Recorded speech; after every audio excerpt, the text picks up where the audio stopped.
జై శ్రీరామ్. శ్రీమాత్రే నమః. శ్రీ గురుభ్యో నమః. 2024 సంవత్సరం ఏప్రిల్ మాసం వారఫలాలు. ఏప్రిల్ 14 నుంచి ఏప్రిల్ 20వ తారీఖు వరకు కూడా ఈ వారం యొక్క వారఫలాలు ద్వాదశ రాశుల వాళ్ళకి తెలుసుకుందాము. గోచర గ్రహస్థితుల సంచారం. కాలపురుషుడు కుండలిలో ప్రథమ రాశి అయిన మేషరాశిలో గురువు మరియు రాహువు గురుదేవుడు రాహుదేవుడు వీళ్ళిద్దరూ కూడా కలిసి సంచారం చేస్తూ ఉన్నారు. కన్యారాశిలో కేతుదేవుడు సంచారం జరుగుతూ ఉంది. కుంభరాశిలో కుజశనుల సంచారం జరుగుతూ ఉంది. ఆఖరిదైన మీనరాశిలో రవి బుధుడు శుక్రుడు వీళ్ళ ముగ్గురు సంచారము ఆఖరిదైన మీనరాశిలో జరుగుతూ ఉంది. గోచర గ్రహస్థితుల రీత్యా చంద్రుడు మనకి ఈ వారం మిథున రాశి నుంచి ఈ వారం అంతా మిథున రాశి, కర్కాటక రాశి, సింహరాశి ఈ 3 రాశుల్లో ఆయన ట్రాన్సిట్ ఉంటుంది ఈ వారము. ఈ గోచర గ్రహస్థితుల రీత్యా ఈ వారము ద్వాదశ రాశుల వాళ్ళకి ఎలాంటి ఫలితాలు ఉంటాయి తదితర విషయాలని మనం తెలుసుకుందాం. గోచర గ్రహస్థితులు ద్వాదశ రాశుల వాళ్ళకి ఫలితాలు తెలుసుకోవడానికి ముందుగా ఈ వారం విశేష అంశం గోచర గ్రహస్థితుల్లో ఒకటి చోటు చేసుకుంది. అదేంటంటే ఈ వారం ప్రథమమైన రోజు అంటే ఆదివారం పూటే సూర్యనారాయణమూర్తి మేషరాశిలోకి వచ్చారు. మేషరాశి అంటేనే ఆయనకి వచ్చే స్థానము. అక్కడ పైగా గురు భగవానుడితోటి కూడి సంచారం జరుగుతుంది. ఇది చాలా అంటే చాలా మంచి ట్రాన్సిట్, మంచి గోచర గ్రహస్థితి, అద్భుతమైన గోచర గ్రహస్థితి అని చెప్పచ్చు. కారణం ఏంటంటే గురు భగవానుడు మేషరాశిలో ఉండగా సూర్యనారాయణమూర్తి రావడము. సూర్యనారాయణమూర్తి మేషరాశిలో ప్రతి సంవత్సరం ఒకసారి వస్తూ ఉంటారు. కానీ ఆయన అసలు మేషరాశిలోకి అడుగుపెట్టడమే చాలా ఉత్తమం అనుకుంటే, అందులో ఇప్పుడు గురు భగవానుడు అక్కడ ఉన్నప్పుడు ఆయన అడుగు పెట్టడం అంటే మామూలు కాదండి. ఆధ్యాత్మిక రంగంలో ఉన్న వాళ్ళకి చాలా స్ట్రాంగ్ అవుతుంది. ఇప్పుడు ఈ ట్రాన్సిట్ చాలా మంచి స్ట్రాంగ్నెస్ ఇస్తుంది. మీరు దేవాదాయ ధర్మాదాయ శాఖల్లో పనిచేస్తూ ఉన్న వాళ్ళైనా, మీ పేరు మీద ఏమైనా గుళ్ళు ఉన్నా, మీ పెద్దలు ఏమైనా గుళ్ళు కట్టించున్నా, మీరేమన్నా దేవాలయాలు కన్స్ట్రక్షన్ చేస్తూ ఉన్నా, లేదా ఇదివరకు కాలంలో మీరు దేవాలయాల అభివృద్ధికి, దేవాలయాల సంక్షేమానికి ఏమన్నా డొనేట్ చేస్తున్నా, మీ దగ్గర డబ్బులు లేవు అసలు డొనేట్ చేయడానికి, కానీ మీరు దేవాలయానికి వెళ్ళినప్పుడు భక్తితో భగవంతుని దండం పెట్టుకున్నారు, దేవాలయంలో ఏమన్నా అన్క్లీన్లీగా ఉంటే ఉడతా భక్తిగా మీరు క్లీన్ చేయడం, అంటే ఎక్కడన్నా పూలు కనిపించినా, లేదంటే ఏవైనా గ్లాసులు అలా పడేసి ఉంటే మీవి కాకపోయినా మీరు సంశయించకుండా ఎలాంటి నామోషి చెందకుండా తీసి డస్ట్బిన్లో వేయడము, ఇలాంటివి మీరు చేసి ఉంటే, పూలైతే ఎవరు తొక్కని ప్రదేశంలో వేసి ఉండడము, మీరు ఒక ట్రస్టీగా ఉన్న గురుస్థానంలో మీరు ఉంటే, అంటే మీరు ప్రవచనాలు ప్రవచనాలు చెప్పే భాగవతోత్తములు అయినా మీరు, అలాగే చాలామంది ధర్మ సందేహాలు తీర్చే వృత్తిలో ఉన్నా, అలాగే మీరు టీచింగ్ ఫీల్డ్స్లో ఉంటే, అధ్యాపకులుగా ఉన్నా సరే, లేదా మన వేద కళల్ని అభ్యసింపచేసే వృత్తుల్లో ఉన్నా కూడా, అంటే సంగీతం నేర్పించేవాళ్ళు కావచ్చు, నృత్యం నేర్పించేవాళ్ళు, సంగీత వాయిద్యాలు నేర్పించే వాళ్ళు అవ్వచ్చు, మీరు ఆస్ట్రాలజర్స్, వాస్తుకు సంబంధించిన వాళ్ళు, ఇలా మీరు ఏ వృత్తిలో ఉన్నా, గురు భగవానుడికి సంబంధించిన లైబ్రరీస్లో పనిచేసేవాళ్ళు, ఇలాగా ఏ వృత్తిలో ఇప్పుడు మనం తెలుసుకున్న ఎందులో మీరు ఉన్నా కూడా చాలా బలోపేతం చేయబోతున్నారు. మీ జన్మకుండలి ఎలా ఉన్నా సరే ఇది చాలా మంచి బ్లెస్సింగ్స్ని మీకు అందజేస్తూ ఉంది. మామూలు బ్లెస్సింగ్స్ కాదు. గురు భగవానుడు మేషరాశిలో ఉంటూ మళ్ళీ 12 సంవత్సరాల వరకు ఆయన మేషరాశిలోకి రాడు. ప్రతి సంవత్సరం సూర్యనారాయణమూర్తి మేషరాశిలోకి వస్తాడు. కానీ గురు భగవానుడు మేలో మనకి ఇక్కడి నుంచి వెళ్ళిపోతున్నాడు. మనకి మేలో మేషరాశి నుంచి వృషభ రాశిలోకి వెళ్ళిపోతున్నాడు. మళ్ళీ ఆయన తిరిగి మేషరాశిలోకి రావడానికి 12 సంవత్సరాలు చక్కగా పడుతుంది. ఈ 12 సంవత్సరాలకి సరిపడా వరాన్ని వీళ్ళిద్దరూ మనకి అందరికీ కూడా ప్రసాదించబోతూ ఉన్నారు. ప్రత్యేకించి ఇప్పుడు మనం తెలుసుకున్న ఈ సంబంధిత రంగాల్లో ఉన్న వాళ్ళకి బ్లెస్సింగ్స్ చాలా ఎక్కువగా ఉన్నాయి మిగతా వాళ్ళతో కంపేర్ చేస్తే. అయితే మరి మిగతా వాళ్ళ మాట ఏంటి అంటే, మిగతా వాళ్ళకి కూడా ఈ బ్లెస్సింగ్స్ రావడానికి మనం ఒక పరిహారం చేద్దాం. అంటే ఇప్పుడు మనం తెలుసుకున్న వాళ్ళు ఇప్పుడు మనం తెలుసుకున్న రంగాల్లో ఉన్న వాళ్ళు ఈ పరిహారం చేసుకుంటే ఇంకా మంచిది. అలా లేని వాళ్ళు కూడా, ఇప్పుడు మనం తెలుసుకున్న రంగంలో లేని వాళ్ళు కూడా రవి గురువుల సంయోగం వల్ల ప్లస్ని యాక్టివేట్ చేసుకోవడానికి, అది చాలా మంచి యోగం అనే చెప్పాలి. రవి గురువుల సంయోగము దీన్ని యాక్టివేట్ చేసుకోవడానికి మంచి, అంటే మీరు స్పిరిచువాలిటీలో ఉన్నా కూడా, ఇప్పుడు జనరల్గా మీకు మీరే ఒక సాధన చేస్తూ ఉన్నా కూడా రవి గురువులు మీకు శుభాన్ని చేకూరుస్తారు. మీరు కూడా మనం తెలుసుకున్న మొదట కోవలోకి వస్తారు. అంటే మనం గురుస్థానంలో ఉన్న వాళ్ళని చెప్పుకున్నాం కదా, కన్స్ట్రక్షన్స్, దేవాలయాలు ఇలాంటి వాటిల్లోకి మీరు కూడా చేరుతారు. మీ అందరికీ కూడా అంటే ఈ స్థానంలో ఉన్న అందరికీ కూడా చాలా మంచి రిజల్ట్స్ గురువు మరియు సూర్యనారాయణమూర్తి దయ వల్ల రాబోతూ ఉన్నాయి. ఆ ఫలితాలు ఒక్కొక్క రాశి వాళ్ళకి ఏమేమి జరుగుతాయి అన్న విషయాన్ని మనం ఇప్పుడు పరిశీలిద్దాము. అయితే ఒక విషయాన్ని మర్చిపోకండి, మనం రెమెడీ చేసుకోవడం మటుకు చాలా ముఖ్యము. ఎందుకంటే మీరు రాబోయే కొన్ని సంవత్సరాల వరకు దీన్ని ఒడిసి పట్టుకొని ఉండాలంటే కనుక డెఫినెట్గా రెమెడీ చేసుకుంటేనే దీన్ని ఒడిసి పట్టుకొని ఉండగలుగుతారు.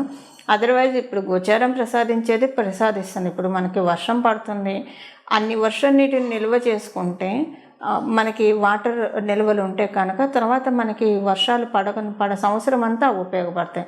ఇలా 12 సంవత్సరాలు మనకి సమృద్ధిగా మన జీవితంలో ఏ లోటు లేకుండా సాగాలి అంటే కనుక ఈ వారం నుంచి చాలా కీ ఫ్యాక్టర్స్ ఉంటాయి. అందులో మనం ఇప్పటికీ క్రోధినామ సంవత్సరంలోకి అడుగుపెట్టేసాము.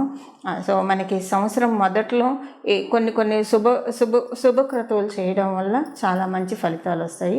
ఇప్పుడు మన ద్వాదశ రాశుల్లో ఒక్కొక్క రాశి వాళ్ళకి ఎలాంటి ఫలితాలు రవి గురులు మరియు మిగతా గ్రహస్థితులు ప్రసాదించబోతున్నాయి, ఈ విషయాన్ని ఒకసారి మనం ఫోకస్ చేద్దాం. కన్యారాశిలో పుట్టిన వాళ్ళందరికీ ఆరోగ్యపరంగా మీకు అశ్విని దేవతల ఆశీస్సులు అందుతున్నట్లే భావించాలి. ఇప్పుడు రవి గురుల సంచారం మీ అష్టమ స్థానంలో జరుగుతూ ఉంది. జీవం పడుతుంది, మీ బాడీ వజ్రకాయం అవుతుంది. వజ్రకాయం ఎలా అవుతుంది? మంచి డైట్ మీరు తెలుసుకుంటారు, ఏ ఫుడ్ మీకు పడుతుందో అన్న క్లారిటీ మీకు వస్తుంది, ఏ ఆహారం తీసుకుంటే మీ బాడీలో జీవం వస్తుందో అది మీకు ఒక క్లారిటీ వస్తుంది.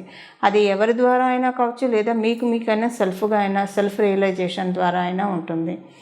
అలాగే మీరేమన్నా ఆరోగ్య సమస్యలతో బాధపడుతుంటే వాటన్నిటి నుంచి బయటపడటానికి మంచి వైద్యం దొరకడము, మంచి మెడిసిన్ దొరకడము, ఇలాంటి వాటన్నిటికీ చాలా అవకాశం ఉంది.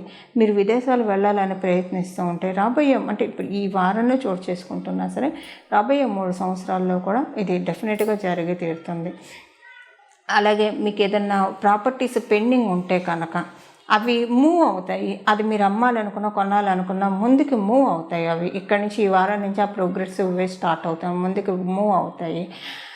మీరు ఏదన్నా ఒక ప్రాపర్టీ కొనుక్కోవాలని అనుకుంటున్నా కూడా దానికి కూడా ప్రోగ్రెసివ్ మోడ్ ఇక్కడి నుంచే స్టార్ట్ అవుతుందని చెప్పాలి. ఈ వారం నుంచి దానికి స్టెప్స్ స్టార్ట్ అవుతాయి, మీ వంతు ప్రణాళికలు స్టార్ట్ అవుతాయి. డబ్బు ఖర్చు ఏ విషయాల్లో పెట్టాలో ఒక క్లారిటీ మీకు వస్తుంది. అనవసరమైన డబ్బు ఖర్చులన్నీ కూడా కట్ డౌన్ అయ్యే విధంగా మీరు ప్రణాళిక చేసుకుంటారు. సో ఫైనాన్షియల్ మ్యాటర్స్లో కొన్ని మంచి మార్పులు చోటు చేసుకోబోతూ ఉన్నాయి కన్యారాశిలో పుట్టిన వాళ్ళందరికీ కూడా.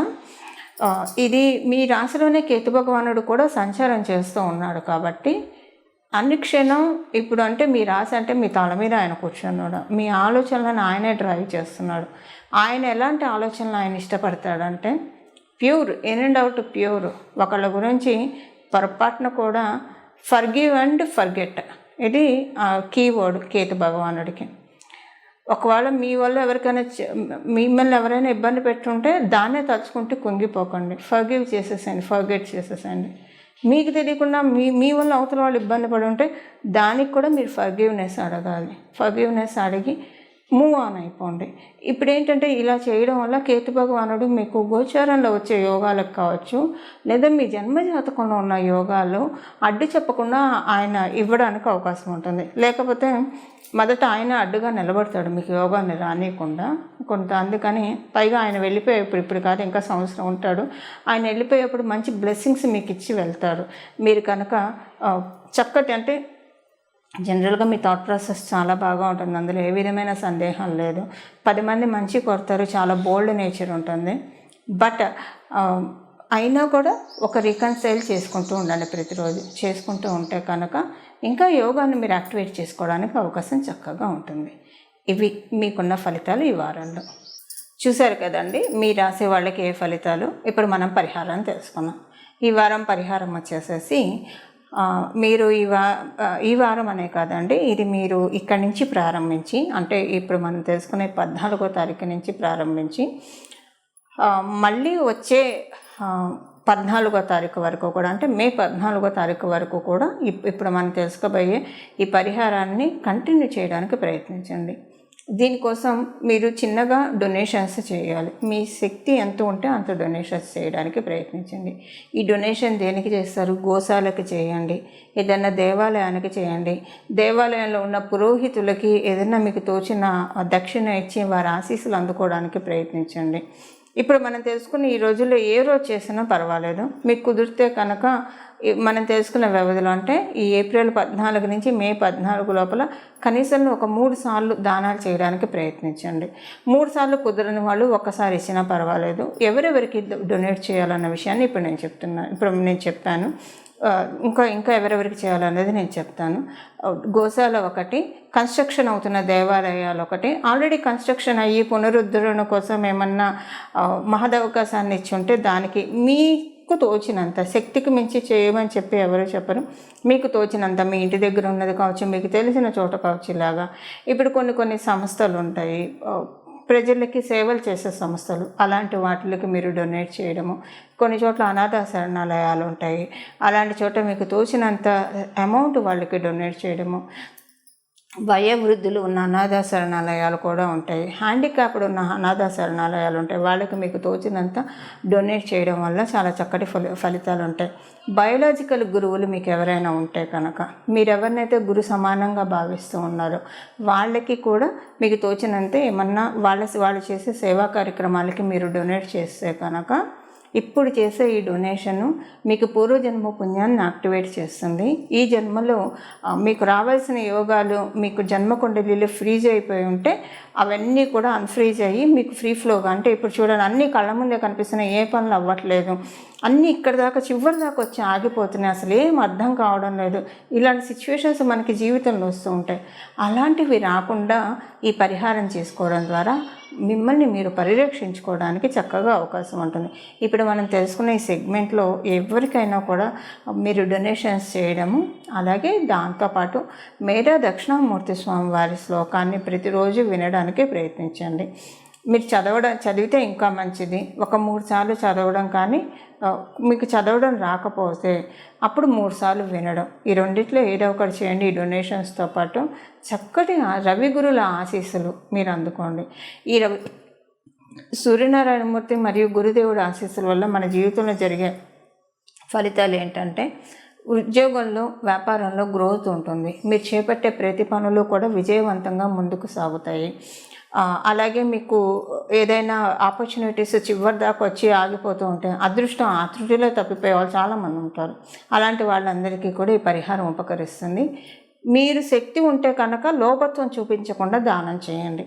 పిన్నాస్తనం మటుకు దానంలో చూపించకూడదు. శక్తి ఉంటే కనుక చేసినా పర్వాలేదు అనుకుంటే. మీకు శక్తి లేకపోతే అప్పు చేసి చేయకూడదు. ఈ రెండు మటుకు మీరు గ్రహించుకోండి. మీకు శక్తి లేదు, ఒక మనిషికి అన్నదానానికి ఇవ్వచ్చు, ఒక మనిషికి అన్నదానానికి ఇవ్వడానికైతే ఉంటుంది కదా, అది లేదు. మేధా దక్షిణామూర్తి స్వామివారి స్తోత్రం వినండి 3 సార్లు, లేదా చదవండి, సరిపోతుంది. మీకు శక్తి ఉంటే కనుక లోభత్వం చూపించకుండా ఇప్పుడు మనం తెలిసిన ఫీల్డ్స్లో ఉన్న వాళ్ళకి దానం చేయడానికి ప్రయత్నించండి. దీనివల్ల ఏంటంటే రవి గురువులు పరిపూర్తి ఆశీస్సులు మనం చేసిన వాళ్ళందరికీ చక్కగా వస్తాయి. ఇది ఇప్పుడు చేసుకోవాల్సిన పరిహారము. ఈ పరిహారం చక్కగా చేసుకోండి. మేధా దక్షిణామూర్తి స్వామివారిని ఆరాధించండి. దీనివల్ల మన జీవితాల్లో సకల సమ్మంగళాన్ని మనం ఆహ్వానించడానికి మనం ఒక ఇన్విటేషన్, అదృష్ట దేవతకి ఒక ఇన్విటేషన్ ఇవ్వడం అనమాట. అమ్మ మా ఇంటికి రా అని చెప్పి.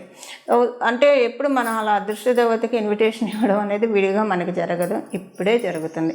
మళ్ళీ ఇలాంటిది అవకాశం మనకి రావాలంటే మళ్ళీ 12 సంవత్సరాలు వేచి ఉండాలి. ఈ విషయాన్ని మీరు మర్చిపోకండి. అదృష్ట దేవతకి ఇన్విటేషన్ అంటే ఇప్పుడు ఒక్కొక్కసారి కొంతమందికి ఫ్లూక్లో అనుకోకుండా పెద్ద రాజకీయ నాయకులను కలిసే అవకాశం ఉంటుంది. వాళ్ళు బహిరంగ సభలకు వచ్చినప్పుడు కూడా ఎంత ప్రోటోకాల్ అన్నా ఒక్కొక్కసారి కలిసే అవకాశం ఉంటుంది. సో లేదంటే అనుకోకుండా ఎవరైనా రిఫరెన్స్ల ద్వారా అయినా కలిసే అవకాశం ఉంటుంది. ఇప్పుడు ఈ ప్రోటోకాల్స్ అన్నీ మనం బౌండరీస్ బ్రేక్ చేసుకొని అదృష్ట దేవత మన ఇన్విటేషన్ని అందుకోవడానికి రెడీగా ఉంది. సో ఎవరెవరు ఇన్విటేషన్ కార్డ్ అంటే ఇప్పుడు మనం చెప్పిన పరిహారాలు చేసుకోవడం వల్ల ఇన్విటేషన్ కార్డు మీరు ఇచ్చినట్లు, అమ్మ మా జీవితాల్లోకి రా అమ్మ అని చెప్పి. సో ఎవరెవరైతే అదృష్టం కోరుకుంటారో ఈ పరిహారాలు చేసుకోండి. చక్కగా అదృష్ట దేవతని మీ ఇంటికి ఆహ్వానించండి పూర్ణ కుంభ స్వాగతంతో. అలా మీరు చక్కగా అదృష్ట దేవత యొక్క ఆశీస్సులు చక్కగా మీరు అందరూ అందుకుంటారని చెప్పి భగవంతుడిని మనస్ఫూర్తిగా నేను కూడా కోరుకుంటూ మంగళం. నమో భగవతే వాసుదేవాయ.